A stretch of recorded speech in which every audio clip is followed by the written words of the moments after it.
Je n'ai pas eu le privilège de connaître Ryan personnellement, mais au cours de l'année dernière, où j'ai appris à connaître Amita, elle a partagé beaucoup de choses à propos de lui et de son esprit, et nous avons partagé son expérience du décès de Ryan et de sa période de fin de vie ici.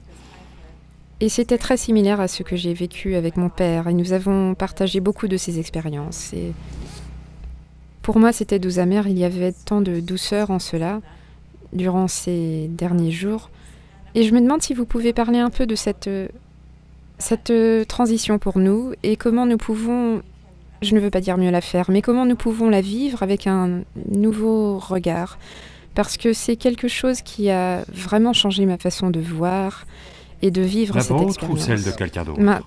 Pas la mienne, mais je veux probablement parler des deux. Mais vraiment, être ici, après que quelqu'un soit mort, et traverser cela avec eux.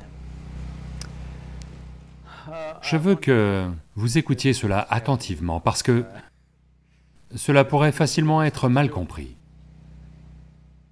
Parce que quand quelqu'un perd quelqu'un qui lui est cher, c'est comme si une partie de sa vie lui avait été enlevée.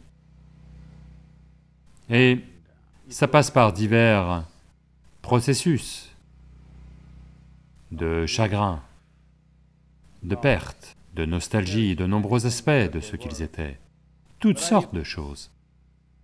Tout ne peut pas être exprimé. Mais en même temps, nous ne sommes pas les premiers à être nés sur cette planète, et nous ne serons pas non plus les derniers à mourir sur cette planète. Dans nos vies, est-ce qu'on va faire des études ou non? On ne le sait pas quand on est. Est-ce qu'on va se marier ou non? On ne le sait pas. Est-ce qu'on va avoir des enfants ou non? On ne le sait pas. Est-ce qu'on va faire ceci, cela, et tant de choses dans le monde ou non? On ne le sait pas. Mais nous savons une chose, c'est que nous allons mourir. Oui ou non? C'est une certitude, n'est-ce pas? Bien que ce soit une chose si évidente, nous ne sommes pas capables de l'accepter.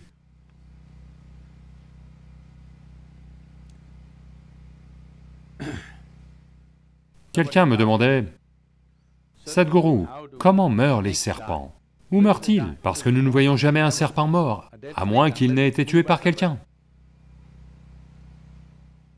Il pose cette question dans un pays tropical, et je pense qu'elle est pertinente en Californie aussi, où il y a des millions de serpents en réalité. Mais ce sont des vies tranquilles, ils ne se montrent pas très souvent, à moins que vous n'entriez sur leur territoire quelque part. Et ils ne se montrent pas. Ils sont juste là. Alors où meurent-ils? C'est quelque chose de vraiment merveilleux, en particulier les cobras. Quand ils veulent mourir, quand ils savent qu'ils doivent mourir, ils se retirent, trouvent un perchoir quelque part, et vont se poser là, et ils ne vont pas manger. Pendant plus de 18 à 20 jours, ils ne mangent rien et restent au même endroit. Et ils vont mourir là. À une époque, par compassion déplacée, je faisais descendre ces cobras parce que je savais où ils se tiendraient. Je les prenais, les ramenais, essayais de les nourrir de force. Essayais de leur donner à manger et d'y faire quelque chose. Mais faites ce que vous voulez, ils n'accepteront pas la moindre nourriture. Si vous les laissez à nouveau, ils repartent se poser au même endroit. Et ils mourront là-bas, discrètement. Je dis qu'une créature rampante à cette conscience sait combien de temps ce corps devrait vivre et quand il devrait partir. De même, votre vie et toutes les autres vies ont cette conscience du moment où elles doivent quitter ce corps, soit parce que nous avons brisé le corps d'une façon ou d'une autre, soit simplement parce que l'intensité nécessaire n'existe plus dans le corps pour soutenir la vie. Donc nous devons comprendre, quand j'utilise certains mots, ne les prenez pas au sens usuel du terme. Quand je dis « une vie décide quand partir », ce n'est pas que vous y pensez et décidez, ce n'est pas ce genre de décision. À leur façon, pas avec des pensées. De nombreuses décisions à propos de qui vous êtes ne sont pas prises par vos pensées, elles sont simplement prises, n'est-ce pas? Comme cela, une vie décide qu'en partir. Tant qu'elle est ici, nous ferons tout pour la préserver, et la conserver, et la garder avec nous, car nous chérissons et attachons de la valeur à cette vie. Mais une fois qu'elle part, nous devons respecter cela. Parce que cette vie a choisi de partir. Maintenant, quand je dis vie, je ne parle pas de la personne, je ne parle pas de la personnalité, je ne parle pas des diverses pensées et émotions et activités dans lesquelles cette personne était impliquée.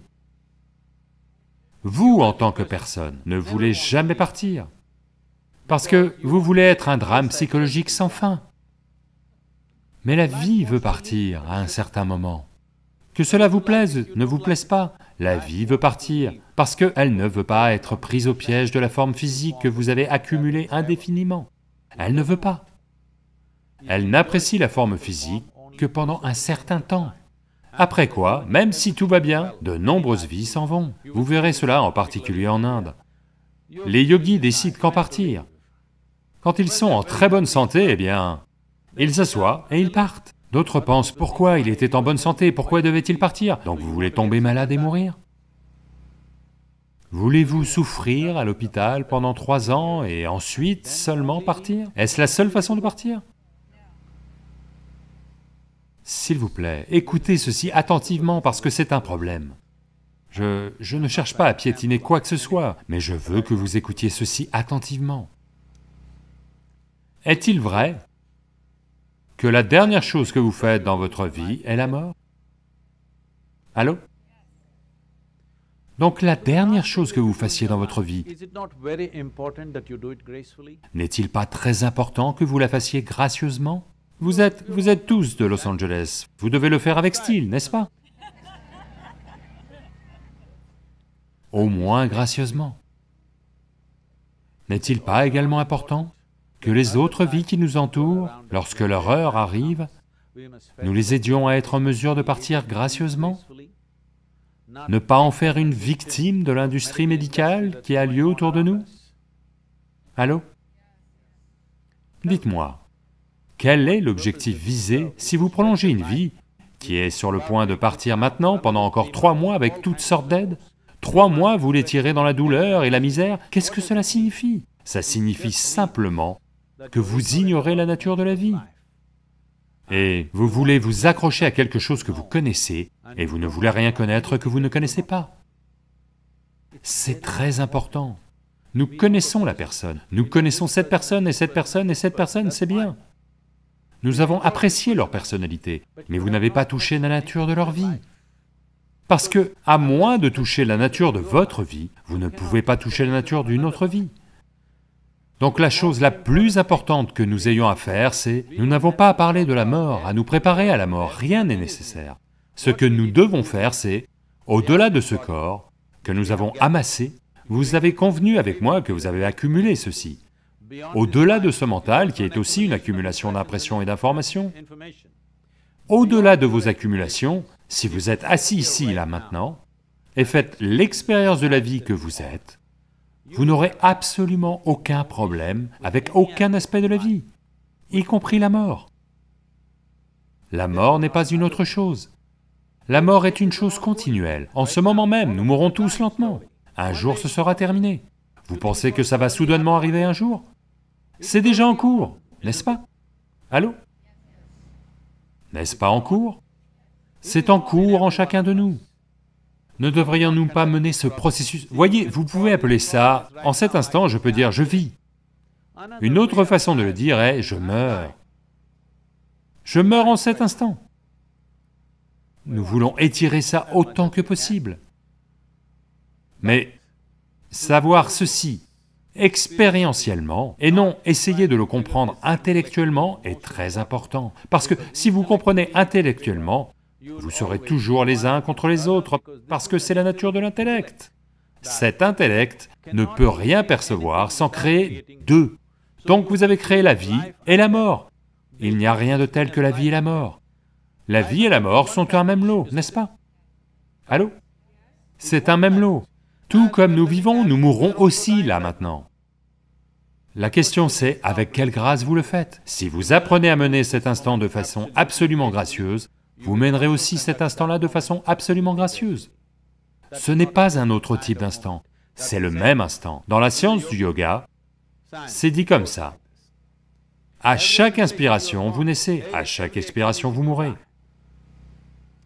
Quand vous êtes né, petit bébé, la première chose que vous ayez faite a été d'inspirer, n'est-ce pas? Selon vous, quelle est la dernière chose que vous ferez? Expiration, n'est-ce pas?